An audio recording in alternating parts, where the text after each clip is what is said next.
और दोस्तों, स्वागत है आप सभी का अपने YouTube channel the Lord Shiva में।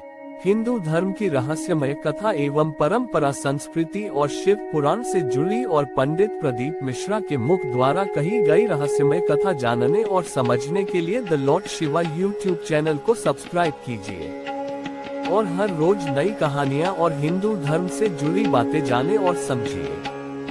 धन्यवाद। एक बार माता सरस्वती जी ने लक्ष्मी जी से कहा, मैं बहुत परेशान हो गई हूं लक्ष्मी, मैं बहुत परेशान हो गई लक्ष्मी। लक्ष्मी जी ने सरस्वती जी से पूछा, क्यों परेशान हो गई सरस्वती, बात क्या है? परेशान होने का केवल कारण इतना सा है कि मेरा काम है गायन करना, मेरा काम है जनमानस में जिसने बहुत अच्छा काम किया होता है उसका गायन करना, देवता में उसका व्याख्यान वर्णन करना। मैं इसलिए परेशान हो गई हूं कि 33 कोटि देवी देवता में केवल एक देवता ऐसे हैं, देवाधिदेव महादेव, जो बिना सोचे समझे दान करते रहते हैं, बिना सोचे समझे पुण्य करते रहते हैं, बिना सोचे समझे दान करते रहते हैं, कुछ सोचते ही नहीं, उन्होंने उठाया और दे दिया।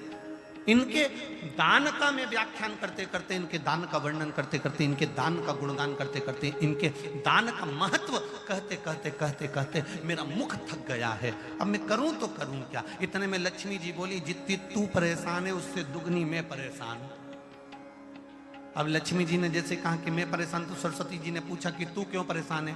अरे भोलेनाथ जी का क्या है, कहीं पर भी चले जाते हैं, किसी को भी देख लेते हैं, एक लोटा कोई पानी चढ़ाते दिखता है, तुरंत खड़े होकर कह देते हैं, जा तेरे पास में संपदा की कभी कमी नहीं होगी। अब वो तो के आ जाते हैं, लक्ष्मी जी कर रही, इतनी ड्यूटी बढ़ गई, इतनी ड्यूटी बढ़ गई कि मुझे दौड़ दौड़ कर उनके यहाँ संपदा देने जाना पड़ता। अब मैं भी परेशान हूं। अब ये दोनों परेशान होकर ब्रह्मा जी के पास गए। अब ब्रह्मदेव से कहा, प्रभु, इतने में सरस्वती जी बोली, स्वामी स्वामी स्वामी। स्वामी जी ने कहा, क्या बात है? ब्रह्मदेव बोले, तुम दोनों आज मेरे पास किस लिए आई हो? सरस्वती जी बोली, मैं बहुत परेशान हो गई। लक्ष्मी जी बोली, मैं भी परेशान हो गई। सरस्वती जी बोली, क्यों परेशान हो गई? तो कहा कि शंकर जी का गुणगान गाते गाते, गुणगान गाते गाते, अब कोई एक माता ने कल पत्र लिखा था, उस पत्र में लिखा था कि अगर मैं पूरी जिंदगी शंकर का गुण, आपने वो बड़ा पत्र देखा था ना, उस पत्र में लिखा था कि अगर मैं पूरी जिंदगी शिव का गुणगान गाती रहूं कि शंकर जी ने क्या क्या दिया है तो वर्णन नहीं कर सकती। जब इंसान की यह हालत है तो देवताओं की क्या हालत होगी? तो सरस्वती जी ने कहा, मैं गुणगान कर करके थक गई। लक्ष्मी जी करी, मैं दे दे के थक गया। इसलिए ब्रह्मा जी तुरंत उठकर बोले, तुम दोनों से ज्यादा मैं परेशान, तुम दोनों से ज्यादा मैं परेशान हूं। तो इतने में तुरंत लक्ष्मी और सरस्वती जी ने पूछा, तुम कैसे परेशान हो? ब्रह्मा जी बोले, मैंने किसी के भाग्य में लिख दिया कि ये जिंदगी भर ठोकर खाएगा, ये जिंदगी भर रोएगा, ये जिंदगी भर तकलीफ भोगेगा, इसको ये रोग आएगा, इस रोग में ये बीमार होकर समाप्त हो जाएगा। मैंने इसके भाग्य में इतना इतना लिखा और वो एक लोटा पानी लेके शंकर जी के मंदिर पहुंच गया और शंकर जी ने उसका भाग्य बदल दिया। तो मेरी लिखनी को भी भाग्य को बदल दे रहा है। ये कलयुग में हो क्या रहा है समझ में नहीं आ रहा। ब्रह्मा कह रहे कि मेरी लेखनी को पलट दे रहा है, वो महादेव से मैं भी परेशान हो गया। तीनों मिलकर पार्वती जी के पास पहुंच गए। माता पार्वती जी बैठी थी, तब साधना में मिलीन थी। अब तीनों बैठकर भगवान पार्वती जी के पास पहुंचे। माता पार्वती जी ने पूछा, ब्रह्मा, लक्ष्मी, सरस्वती, आज कैसे आना हुआ? सरस्वती जी बोली, हम बड़े परेशान हो गए, तुम्हारे पति तब पुण्य कर रहे, तब पुण्य कर रहे, इतना दान कर रहे कि हम बोल बोल के थके जा रहे हैं। लक्ष्मी जी दे दे के थकी जा रही है। अच्छा, और ब्रह्मा जी तुम कैसे आए? ब्रह्मा जी बोले, मैंने ललाट पर लिखा था कि ये दुख भोगेगा, तकलीफ भोगेगा, कष्ट भोगेगा, इसकी किस्मत में कभी मकान नहीं रहेगा, इसकी किस्मत में कभी जमीन नहीं रहेगी, इसकी किस्मत में संतान नहीं रहेगी, इसकी किस्मत में ऐसा रहेगा। मैंने कितना कितना लिखा था, पर वो लोटा भर के शंकर जी को जल चढ़ाता है और देवाधिदेव महादेव प्रसन्न होकर उनके भाग्य को बदल देते हैं। हम तीनों परेशान हो गए, इसलिए हम अपनी नौकरी छोड़ने के लिए आए। हमें अब यहाँ सर्विस करना ही नहीं, जब हमारी चले ही नहीं तो हम करके करेंगे क्या? पार्वती मैया, आप कुछ कहो। पार्वती जी बोली, मेरा पति मेरे कहने में कभी नहीं चलता, मेरे कहने में चले ही नहीं तो मैं बोलूं क्या उसको? वो मेरे कहने में चलते तो मैं कह देती। फिर भी अगर आप कह रहे हो तो मैं बात करती हूँ। पार्वती जी भी शिव जी के पास गई, लक्ष्मी सरस्वती ब्रह्मा तीनों चारों शिव जी के पास गए, भोलेनाथ जी को एक लोटा जल चढ़ाया, शंकर जी प्रसन्न हो गए। प्रसन्न होते से ही बोले मांगो तुम्हें क्या चाहिए। इतने में ब्रह्मा जी बोले तुम ही देख लो, अब्बी की अब्बी हो गया। एक सेकंड हुआ बस, तुमने पानी चढ़ाया और वो बोल दिया मांग क्या चाहिए। अब इतने में पार्वती जी बोली प्रभु बस इतना सा चाहिए। ब्रह्मा जी बड़े दुखी हैं, क्यों?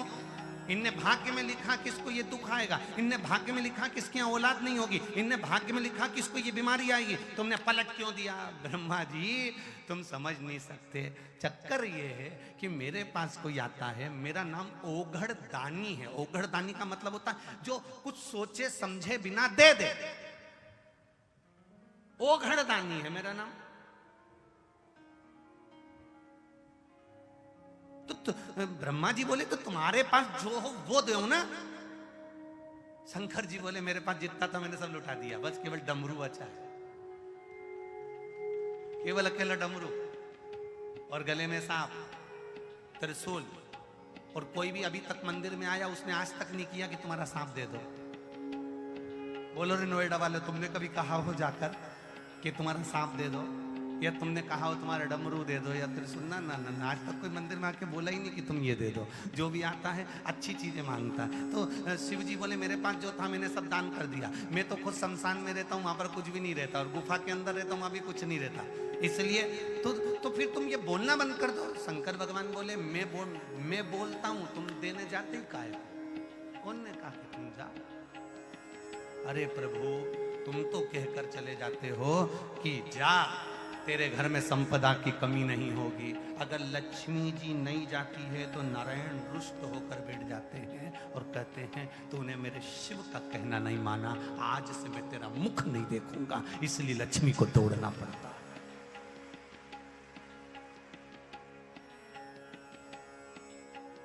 देवता भाग्य बना सकते हैं, देवता तुम्हारा भाग्य लिख सकते हैं, देवता भाग्य का लिखा तुम्हारे सम्मुख में ला सकते हैं। केवल भाग्य को बदल सकता है तो वो देवाधिदेव महादेव बदल सकता है। जो रावण को लंका दे सकता है, बाणासुर को हस्त दे सकता है, भस्मासुर को भस्म करने का आशीर्वाद दे सकता है, और एक चोर को कुबेर बना सकता है, वो कोई साधारण नहीं हो सकता।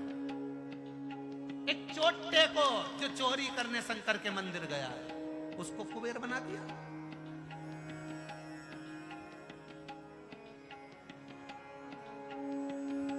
तुम एक लोटा जल लेकर शिव जी के मंदिर में जाते हो, विचार करिएगा, आपको लगता होगा एक लोटे जल से कुछ नहीं होता होगा। फालतू की बात, फालतू की बात। जो तुमको ज्ञान दे कि लोटा भर के पानी चढ़ाने से कुछ नहीं होता, लोटा भर के जल चढ़ाने से कुछ नहीं होता, जो तुमको ज्ञान दे तुम उससे कह देना तूने चढ़ा के देखा क्या? 2-3 महीने तू मंदिर गया क्या? दिल से चढ़ाया क्या? अगर तू मंदिर तक नहीं गया तो हमको ज्ञान देने वाला भी तू नहीं है। हमारी मर्जी, मैं चाहे जो करूं मेरी मर्जी। मैं चाहे मंदिर जाऊं, मैं चाहे झाड़ू लगाऊं, मैं चाहे जल चढ़ाऊं, मैं चाहे पत्ती चढ़ाऊं, मेरी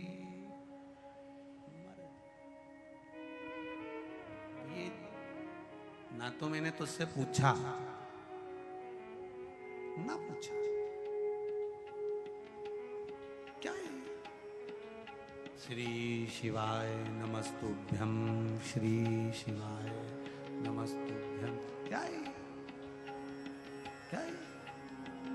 ये तो विद्येश्वर संहिता में लिखा है श्री शिवाय नमस्तुभ्यम। शिव महापुराण की विद्येश्वर संहिता में लिख दिया श्री शिवाय नमस्तुभ्यम। ये तो भगवान शंकर को नमन करना लिखा है कि श्री शिवाय, बोलो बोलो जम के, शिवाय ये तो शिव जी को नमन करना लिखा है, ये तो मंत्र है ही नहीं।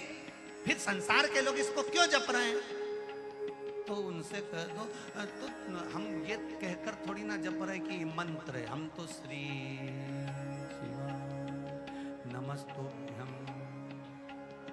क्या होगा जपने से? शिव महापुराण की कथा कहती है, विद्येश्वर संहिता कहती है, जिसके मुख से श्री शिवाय नमस्तुभ्यम मंत्र निकलता है, जाप निकलता है, शब्द निकलता है, हजारों पाप भस्म होते हैं। और उसके मुख का दर्शन अगर कोई कर लेता है तो अश्वमेध यज्ञ का पुण्य आ जाता है। केवल मुख का दर्शन कर लेने से, श्री शिवाय नमस्तुभ्यम बोलने वाले का मुख का दर्शन कर लेने से एक आना। इसलिए आपसे कहा था किसी शिवालय में जाएं, जल चढ़ाने के लिए जाएं, आपको डरना नहीं है। जल चढ़ाते समय आपके मुख से आवाज निकलना चाहिए, श्री शिवाय। जल चढ़ाते समय तुम्हारे मुख से आवाज निकले। क्यों? अगर पास में खड़ा हुआ व्यक्ति कुछ नहीं बोलेगा, उसके कानों में भी अगर ये मंत्र जाएगा, पलटकर तेरा मुख का अगर वो दर्शन भी कर लेगा तो संसार सागर से पार उतर जाएगा। केवल दर्शन कर लेने वाला। जपो, जपाओ, स्मरण करो।